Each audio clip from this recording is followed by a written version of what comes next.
بسم اللہ الرحمن الرحیم الحمد للہ رب العالمین والصلاة والسلام علی خاتم النبیین و اہل بیتہ الطیبین الطاہرین المعصومین المظلومین المنتجبین ولعن اللہ علی اعدائہم اجمعین۔ قرآن حکیم وچ ارشاد ہو رہا سورہ نساء وچ کہ اگر تسی گناہان کبیرہ تو بچو جنہ تو منع کیتا گیا کی ہو سی پھر فرمایا اسی سواڈے چھوٹے گناہ سواڈے تو دور کرساں یعنی معاف کر دے ساں اور سواں کرم دے گھر وچ داخل کرساں یعنی لائق بخشش بھی ہو ویساں اور شفاعت بھی نصیب ہو ویسی۔ ہن اسی بات تا یعنی گناہان کبیرہ دا ذکر ایک شخص پاک امام جعفر صادق دی بارگاہ کیتا۔ جناب فرمایا کہ جاننا اکبر الکبائر انہ کبیرہ نالو بھی اکبر گناہ ساتن۔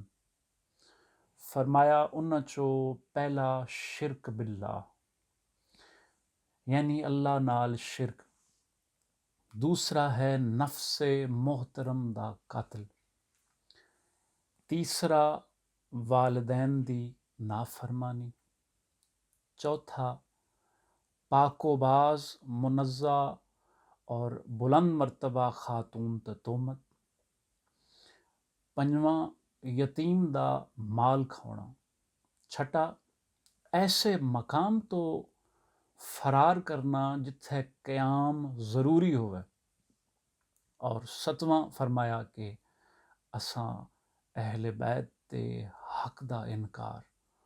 پھر فرمایا انہاں ساریاں گناہ دا تعلق اساں اہل بیت نال ہے، یعنی امت تے کجھ لوگاں اس جرم اس اکبر الکبائر دا ارتکاب کیتا لیکن اس دا تعلق اہل بیت نال ہے۔ سائل آکھیا مولا اس ہر دسی ہوئی چیز دا تعلق سواڑے نال کنج ہو گیا؟ فرمایا شرک باللہ، اللہ نال شرک، اس پاک ذات ساں کائنات نالو بلند فضائل اور مرتبے عطا فرمائے اور کجھاں لوگاں انہاں فضائل دا انکار کیتا، گویا انہاں عرش تے اللہ جھٹلا چھوڑیا، لہٰذا انہاں شرک باللہ کیتا۔ ہن مولوی آدھا کہ دو اللہ منو تے ای شرک ہو ویندا۔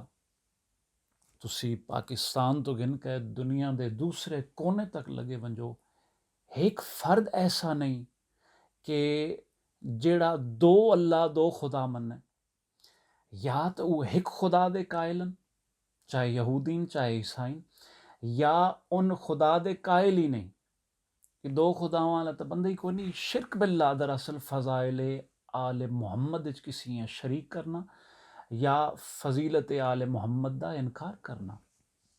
ہن دوسرا نفس محترم دا قتل، اس دی پاداش وچ ملا گمراہ کرنا سے غلط طریقے نہ ایک حدیث پاک محمد مصطفیٰ دی بیان کریں دا کہ ویکھو جی ایک انسان دی ایک نفس دی دا قتل کل انسانیت دا قتل ہے۔ اچھا جس نمرود نے قتل کیتا اس مطلب پوری انسانیت دا قتل کیتا، جس یزید ماریا وہ کیا انسانیت دا قاتل ہے؟ نفس محترم۔ ہن سرکار محو گفتگون اسی سائل نال فرما رہے ہیں کہ حسین ابن علی اور انہاں دی اولاد و اصحاب تو محترم کیڑا نفس ہو سی؟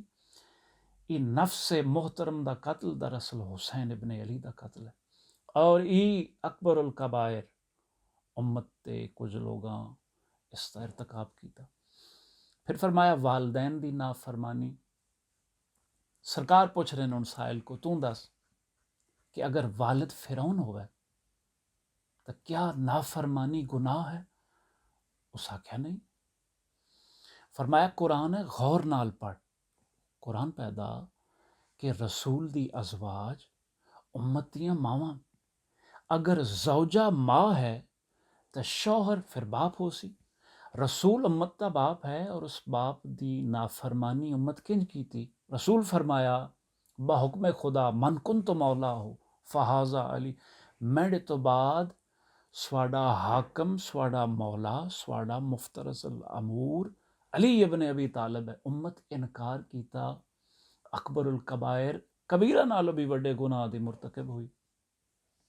چوتھا ہن سرکار فرما رہے ہیں کہ پاک باز خاتون تا تہمت کائنات دی سب تو سچی صدیقت الکبرا ہستی سیدہ عالم ہے، امت تے کچھ لوگاں جھٹلایا، لہٰذا اس کبیرہ گناہ دے مرتکب ہوئے۔ پنجواں گناہ یتیم دا مال کھونا، اور اس بات اتے سرکار فرمایا کہ او یتیم پاک رسول دے گھر دے، سرکار صادق فرما رہے ہیں کہ اسیاں کہ بعد از رسول ساڈا حق، ساڈا خمس امت تے کچھ لوگ کھا گئے اور بدترین گناہ دے مرتکب ہوئے۔ پھر فرمایا کہ ایسا مقام جتھے قیام کرنا، ٹھہر ونجنا ضروری ہے، واجب ہے، اتھو فرار کرنا۔ فرمایا امتیاں لوگاں اپنی رضا و رغبت نال، اپنی مرضی نال پاک علی مرتضیٰ دی بیعت کی تھی، پھر بلا عذر بلا وجہ اس بیعتیں توڑ کے ٹر گئے اور بدترین گناہ دے مرتکب ہوئے۔ آخری گناہ فرمایا اساں اہل بیت تے حق دا انکار، ای او ولایت مطلقہ جڑی خدا دی طرفوں لازم قرار دیتی گئی، اس دا انکار کچھ افراد کیتا اور اکبر الکبائر دے مرتکب ہوئے۔ ان او گناہ جنہاں دا تعلق در اصل ہک ہی گناہ نال ہے، اور یہ وہ گناہ ہے کہ جس تے ہونیاں کوئی نیکی فائدہ نہیں دیندی، اور اس نال ایک نیکی بھی دسی ہے کہ جس تے ہونیاں کوئی گناہ نقصان نہیں دیندا۔ ہن سوال یہ ہے کہ اس ہک گناہ دی یا اس چو نکلے نہ ست اکبر الکبائر گناہان دی وجہ کی ہے، لوگ مرتکب کیوں ہوئے؟ ایک چھوٹا جا واقعہ، پاک امام صادق دی ہی محفل ہے اور سائل ابراہیم علیہ السلام دے متعلق ایک آیت پہ پڑھدا۔ ابراہیم خدا کو دعا کر رہے ہیں کعبہ دی تعمیر تو بعد کہ اے میرا مالک، میری ذریت چو اس امامتیں، اس خلتیں، جزوی امامتیں جاری رکھ، میری نسل چی ہوئے، اور 1.25 انبیاء چ واحد نبی ابراہیم جنہاں جزوی امامت ملی۔ پھر جاری رکھنا تو بعد فرما رہے ہیں بعض لوگاں اس نسل چو یعنی میری نسل چو آن والے اماماں دے سامنے جھکا دے۔ یہ آیت پڑھ کے سائل آکھیا کہ مولا ابراہیم علیہ السلام بڑے بادشاہ، یہ بعض لوگاں دی جگہ اگر آکھ دیں دے کہ اے اللہ سارے لوگاں میری ذریت چو آن والے آئمہ دے سامنے جھکا، تو اج اہل بیت تا منکر دشمن کوئی نہ ہو گیا۔ سائل دی ای گل ہوئی اور روئے جعفر صادق ماند یاقوت لال ہویا۔ سرکار فرمایا شجرت الانبیاء اللہ دے پاک خلیل دی مصلحت تے شک کرے نا، اللہ دا خلیل ہوئے اور اسیں زنا زادیاں نال کی سروکار؟ مطلب ہی ہویا کہ دشمنی آل محمد دی وجہ ہی لہو دی نجاست ہے، لوگاں دشمنی کیتی، بغض رکھیا، خون دے ہتھوں مجبور ہے۔ اگر ای حلالی ہونا تے محبت اہل بیت انہاں دے دلاں بس ونجیا، اور دعا ہے اس پاک بارگاہ وچ کہ خداوند عالم انہاں کبیرہ ترین گناہ تو صدقہ آل رسول ساں محفوظ رکھے، وارث کونو مکان دے ظہور وچ تعجیل فرمائے، اہل بیت دی معرفت و زیارت نصیب فرمائے۔ اللہم صلی علی محمد و آل محمد.